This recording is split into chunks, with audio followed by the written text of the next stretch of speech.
But if you go back to the time of the Anglo-Saxons, so about the period of the Viking invasions, 750 to about 900, you still have a lot of Wales that's very much living in its own little universe. So I feel like Wales is, for me, the spot for Arthur. Now, why in the world Edinburgh would want to claim that, I'm not even sure. Seeing that the story, when we even go back and read the original poems, because they were poems that were written originally, and they weren't written until, I believe it was either the late Middle Ages or the early Renaissance. So, and even later than that too, like some of them get into the 1700s, right? So the whole idea of introducing Guinevere into the story doesn't come until the 1700s. Oh. So yeah, and written by French poets. So these stories perpetuate, but certainly there's enough to think that somewhere in Wales, in sort of between Wales and possibly Shropshire area of the UK, could Camelot have existed? Sure. I feel Edinburgh is a real stretch. I mean, I don't know. It just seems like, it seems like one of those stories where let's call this Arthur's Seat and it'll be great for tourism.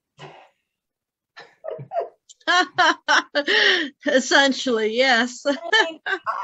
I know that it's been called Arthur's Seat for quite a while, but we have to remember that even in the 1700s, people traveling to locations, there were people traveling sheer adventure-wise, people with money and wealth. So if you could say that you were the home of Arthur's legend in Camelot, that's going to draw people to your city. That's going to bring people in. And of course, that story had a real renaissance again in the Victorian era, right? Yes. It really became super popular in the Victorian era. It had kind of died out for a whole lot of years. And then in the Victorian era, when, everybody sort of sees it as this period of romance, along comes this poem that this poet has written and put Guinevere into the story. And suddenly it's the perfect tale to tell in Victorian times. Right, so it becomes very popular. But do I believe that Arthur's Seat in Edinburgh is anything to do with Arthur and Camelot? No, but does that mean that these little coffins don't have anything to do with Arthur's Seat and the idea of the 25 knights of the Round Table? It's possible. These are all just going to be hypothetical at this point. I don't think we're ever going to know the real story of who. No, because we don't know. You got all these theories out there, and all the theories are contradicting one another. And even today, here in 2022, no one still knows for sure. Well, and that's the thing. That's what makes these stories so fascinating, because we don't really have a cut and dry absolute here as to why somebody went out of their way. And do we also know, was there really ever 17 coffins? That's a good point. No, we don't really know that. There's no proof. The story is the boys threw them at each other and they broke. And knowing boys, that's entirely possible too. But you would still know where you threw those pieces, and somebody may come back, especially if the story here is that the boys actually told their teacher about what they did. And the teacher was the one that they gave these remaining coffins to. He is the one that sold them to the jeweler in Edinburgh. So do we even believe the story? Because there's no boys' names mentioned in any of the stories. Any articles, the newspaper articles, not even a first name as a reference. Just 3 boys were out looking for rabbits on the hillside in Arthur's Seat. I mean, what if 3 boys didn't actually discover these? And what if this teacher, perhaps out walking his dog or doing whatever, happened to glance up the hill, see this piece of slate reflecting in the sunlight and was curious and went up and found it and opened it up. And it does say that it looks like there were trowel marks. And that is something that, of course, if you found it, maybe you were going to go back and dig it out. So you bring your little garden, trowel with you and you go back up and you remove these pieces. Maybe there was only ever 8 of them. I mean, if you told your teacher 3 anonymous boys, makes you wonder, really. I'm not going to rule it out, but now you've got, the newspaper in Edinburgh doing an article about finding these pieces and then the pieces being sold to the jeweler and then going up for auction. So do we have any really tangible anything prior to them going for auction? No. Because that's when the story comes. No. Yeah. No? I mean, if you really want to go there, he could have made them himself. Exactly. Mm-hmm. Exactly. I mean, these could have been created. I don't know that anybody's ever gone back to where this mysterious hole in the side of the mountain hill / Arthur's Seat was. Okay, because if you read some descriptions, it sounds rather precarious to get to. We will just have to go, and we'll another one we'll on make the the list. conclusive evidence ourselves. Sounds like a great idea, Ian. Building We up quite a list of places to go, aren't we? quite the list by the time COVID's over. But I find it very interesting because here we are, discussing this and talking about it. And again, hopefully getting people curious as to these interesting little, artifacts.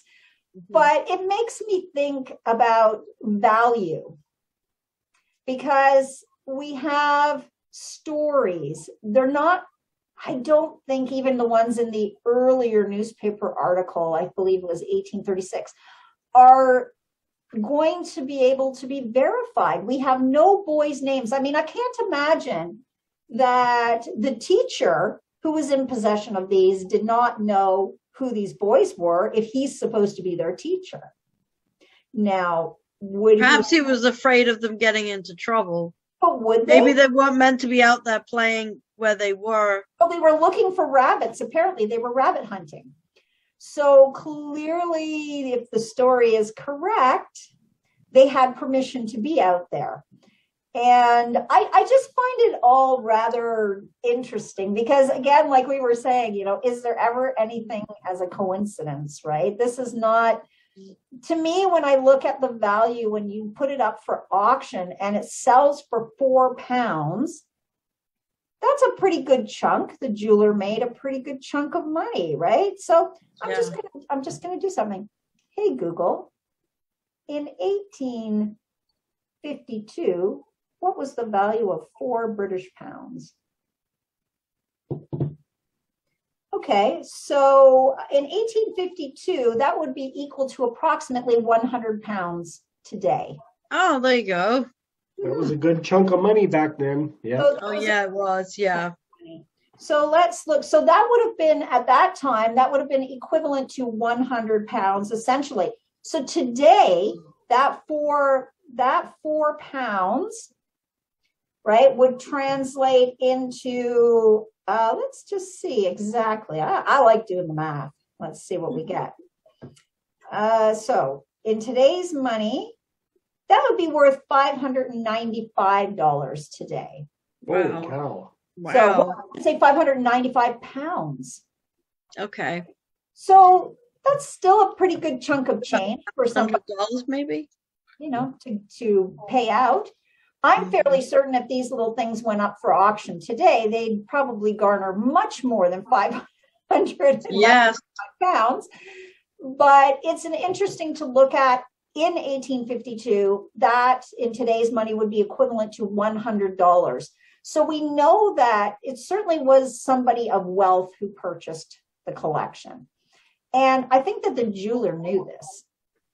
So now becomes the the conspiracy theories. Great. But in 1800, I mean, I'm sure there were some lovely macabre thinking people in 1800, like Burke and Hare. I don't have any science behind it, but I don't get that impression. I don't feel like that's the case. But I do feel like there was some meaning, some purpose that these were crafted. There is, yeah. Whether there was really only 8, or there was 17, or there was meant to be 25 to represent the 25 knights that would have been at the round table, we are never going to know. Right? I know. Probably not. No. It's kind of the beauty of the whole thing, I think. It's fun. Mystery. It's fun to think about. Mm-hmm. What were the possibilities behind these? Why were they made? Were they effigies for the purposes to represent people who had perhaps died during an influenza outbreak in a village? Were they, and again, because they were done over periods of time, perhaps this was somebody who lost people that they knew personally. So they were creating these on a sort of basis as to when this happened. Could it be representative of Burke and Hare's murder victims? That one I'm not going to say I believe, although it's possible because, by this point, Burke and Hare are long gone, and somebody could have been, over the years, creating these little effigies just to represent the burials of the victims of Burke and Hare. It's possible. We don't really know the psyche of everybody and what their thinking process is. Is it sailors that died in shipwrecks? Perhaps, maybe local sailors, local fishermen who died over the years. Now, we can look at the records and we could find that information. I know I could, if I so put my mind to it. I just have a look and see. But at the end of the day, I don't know that we're really ever going to know. I mean, let's just say that I happen to find 17 local fishermen to the Edinburgh area that passed away over a 20-year period. That could be interesting. Yeah. The sea is certainly a taker of lives. And especially in that time period. I mean, unfortunately, we just lost there was just off the coast of Newfoundland, a ship from Spain sank, and there's 11 dead, and they're missing a bunch of others. Just yesterday, that happened. So we know that the sea is still taking lives every day. So I think it's an interesting story. I don't know that there's much more research that can be done. I mean, I literally went into my archival access, and I'm looking at historical museum records at this point and other records, and I'm not really finding anything that's giving us a definitive on these interesting little pieces of history. I do know I can't wait to go check them out in the museum. In Edinburgh, yes, that would be fun. This is getting added to the Dark History Tour of Edinburgh. Oh, along with Burke. Fantastic! And these little lovely creations. I'm just fascinated by them.